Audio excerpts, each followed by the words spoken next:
Hello and welcome to the Philippines. This is a motorbike, a hobble motorbike taxi ride from Lapu-Lapu, Mactan Island, where the international airport is, across from Cebu City, Mandaue City. And I'm going to touch on a number of subjects. I'm going to point out a number of things along the way. And like I said, touch on a number of subjects. This was about 2 days into the new higher restrictions, MECQ in this area, and wasn't really sure. I took a taxi over here. There was one checkpoint. Seemed that they were just checking motorbikes at that time. Passed one checkpoint going back in, but they weren't really stopping anybody. I think in the last few days they've brought in more Philippine police, other authorities to help try to keep people in their houses. Anyway, my taxi ride over here a little earlier, I did a video at Sekiang Village, condominium projects over here. And my taxi ride was about 350 pesos. And I think this guy quoted me 200. We agreed on 160. The building right to the left, that is Crown Regency Hotel, not very far from the international airport. They've got some long-term housing back behind there as well. Like I said, I'll point a few things out along the way. We're not very far from the international airport. Nice place to stay. They have a shuttle back and forth when there are flights. Of course, with no flights, you don't need a shuttle.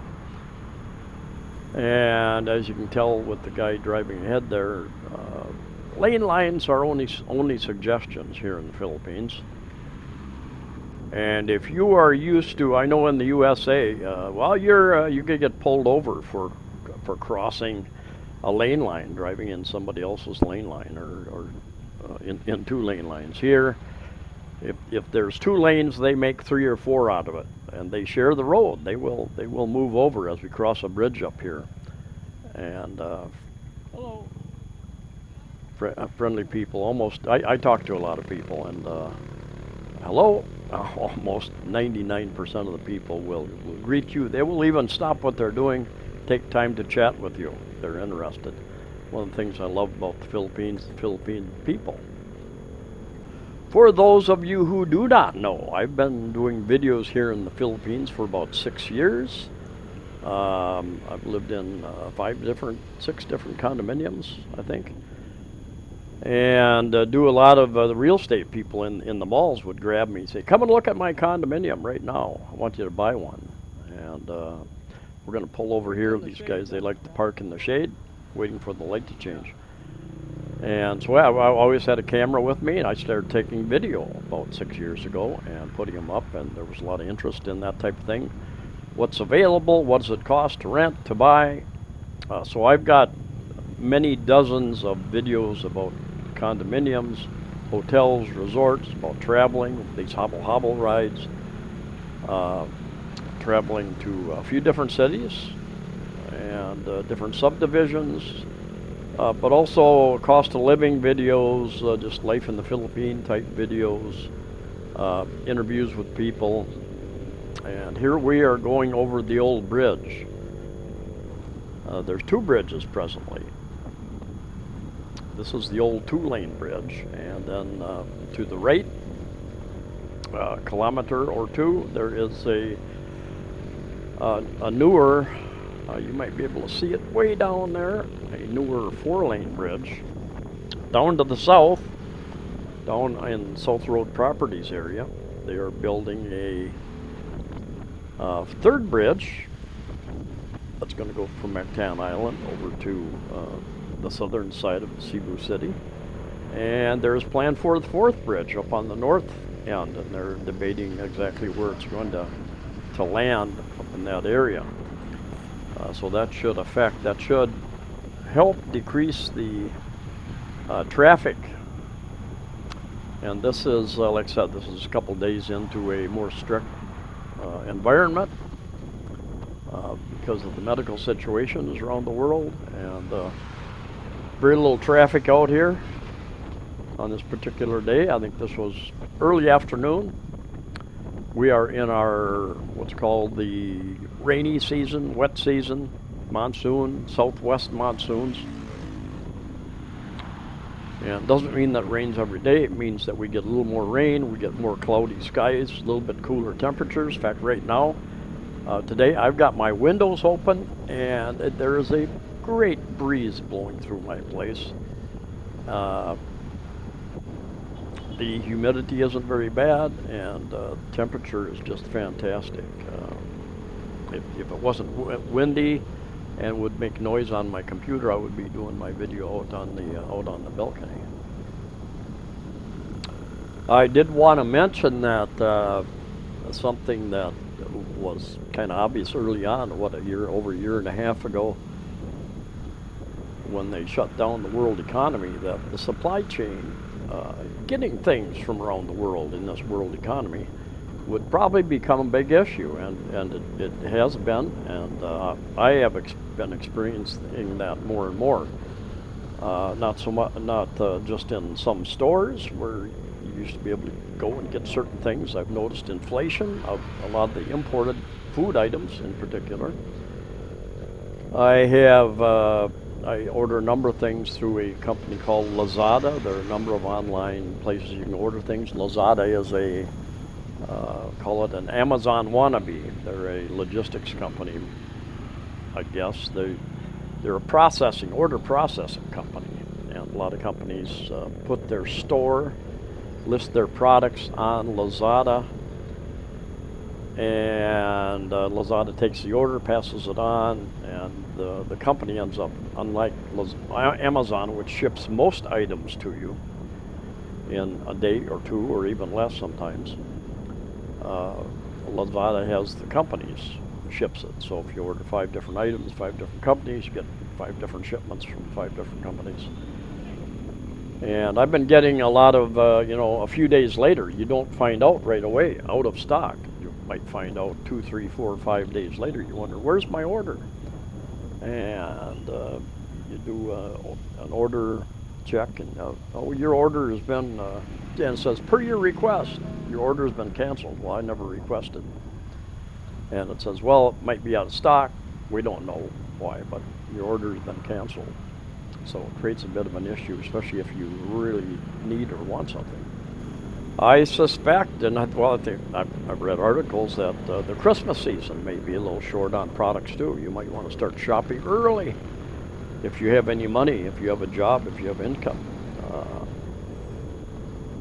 Might be a tight economic Christmas for much of the world.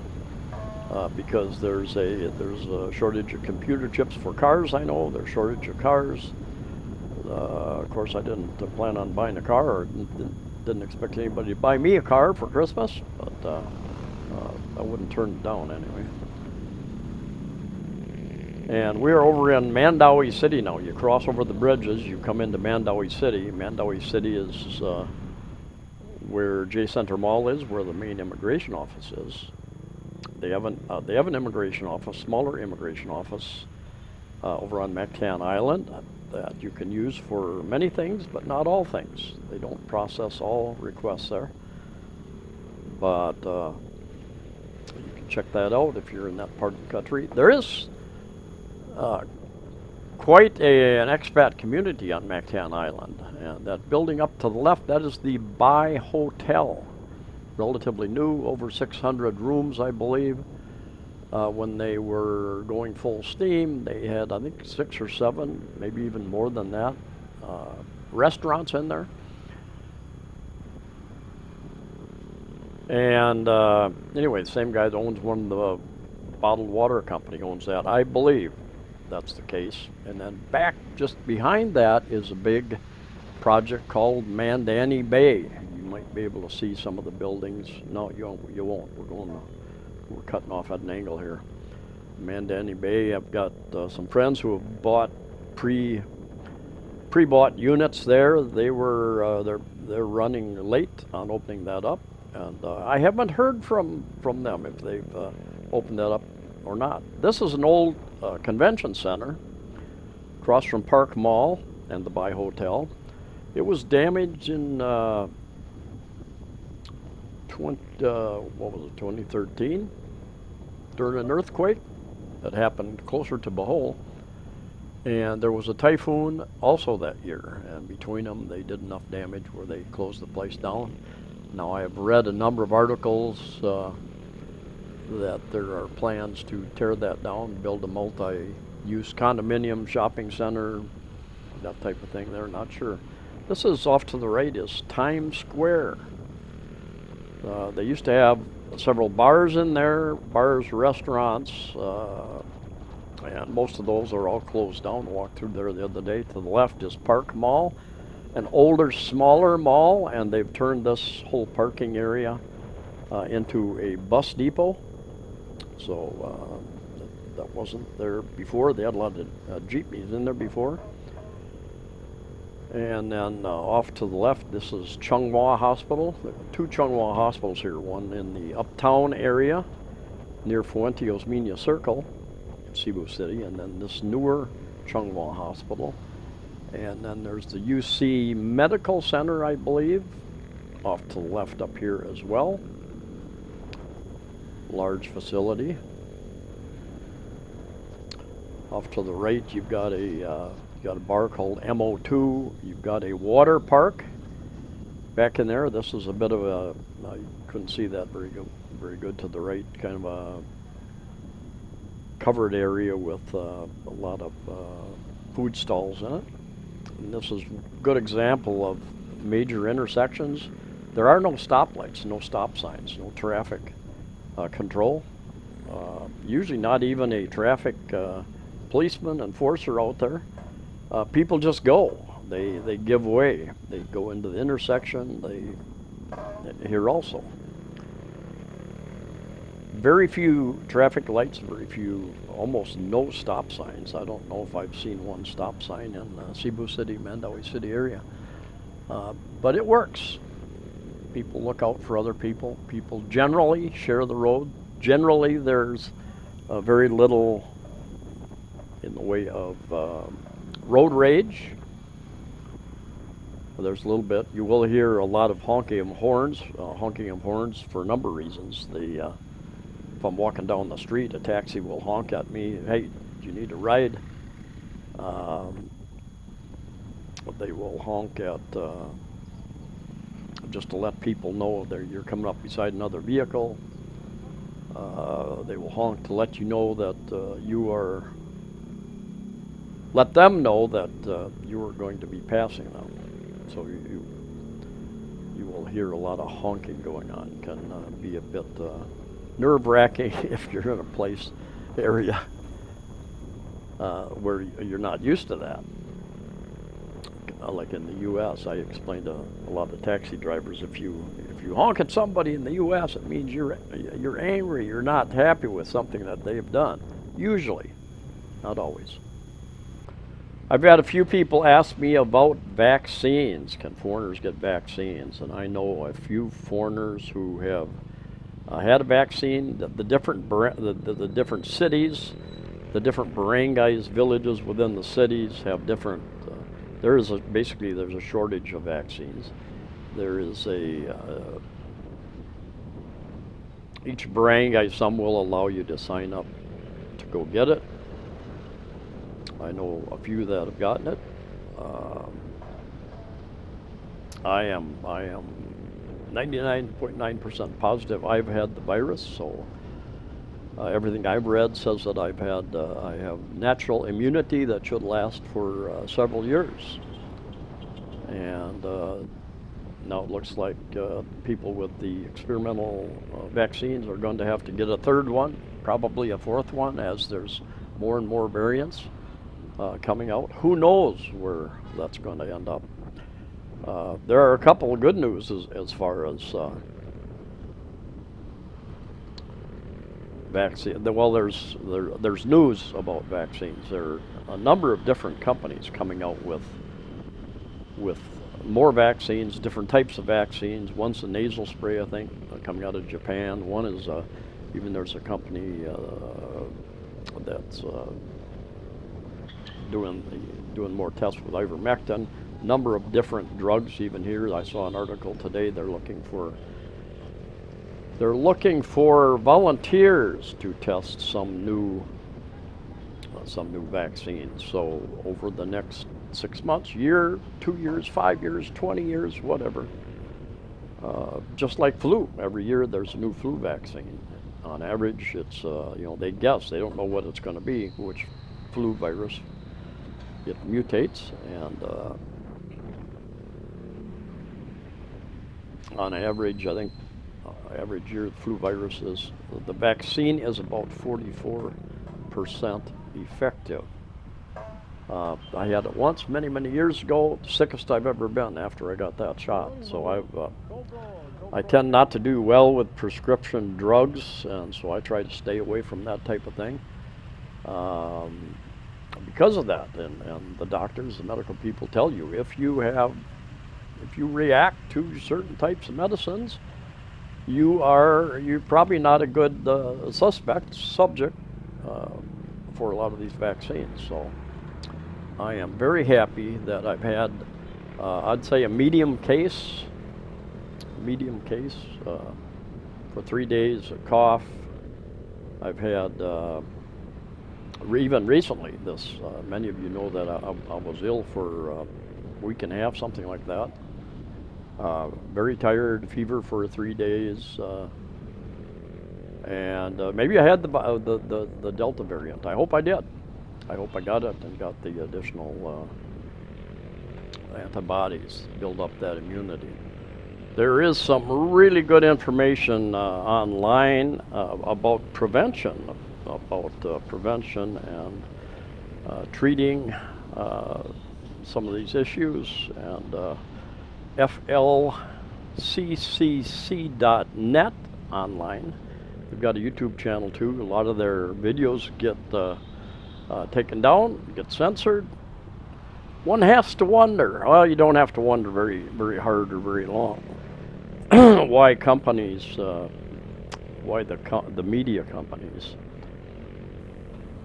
are censoring much of the scientific and the medical discussion about this. Well, you know where their money comes from, the advertisers. The advertisers have a lot of pull, always have, always will. But they've taken censorship to the extreme. Even the Taliban is making fun of the media companies in the U.S., the world media companies that control much of the discussion.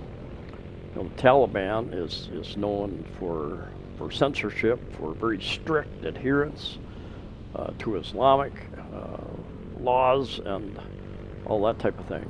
And they are making fun of the Western media companies for the censorship, because they are as extreme can be. So you would think that governments, medical associations and such would be trying to put out information about prevention and that sort of thing, but they're not. But there is, like I say, there's good. flccc.net is one case. Dr. Bean, Mo Bean, I think, Dr. Bean, he's got a YouTube channel. Top doctor, does a lot of really very in-depth discussions about a lot of these issues, and many of his gets either demonetized, they get taken down. Lots of other top doctors also. So many people, millions of people have gone to other sites. They're going to a lot of other sites. So just because of the censorship is the big thing. You know, YouTube is still the biggest, but with the censorship, millions of people and thousands of doctors, others, they've started their sites on other venues, and you can search for those. There's a dozen of them. I think there's maybe 5 or 6 top other alternatives to YouTube. That tall building there is Horizon 101. This is called Mango Avenue, Mango Square down here. Horizon 101, I think, is the tallest condominium building outside of Manila, about 55 stories, I think that one tower is. Mango Square used to be Mango Square on the right, Mango 2 on the left. They've got restaurants. Used to be a lot of bar, big entertainment area, and the last mayor didn't like the reputation. Kind of shut down a lot of that stuff. They're redoing, I think, a disco way in the back there. There are a number of bars. There's one. There's a couple still in that Mango Square area, and then down on side streets there are a couple bars in either direction. But because of the alcohol ban, they're all closed right now. But the centralized entertainment area isn't what it used to be here. It's kind of spread out, and you can. We'll see how many of those survive after all these lockdowns. Um, if the economy doesn't open up through the Christmas holidays, the big tourist time, the big spending time, even in the U.S., that's when most of the stores make most of their profit during the Christmas season. If these economies stay shut down, then you're going to see thousands and thousands of more businesses close permanently. No doubt about that. This big traffic circle here called Fuente Osmena Circle. Big traffic circle's got 2 Robinsons malls, one on either side. Got a couple of hospitals very near. There's Robinson's Fuente, and then there's Robinson's Cybergate, I think, on the opposite side. And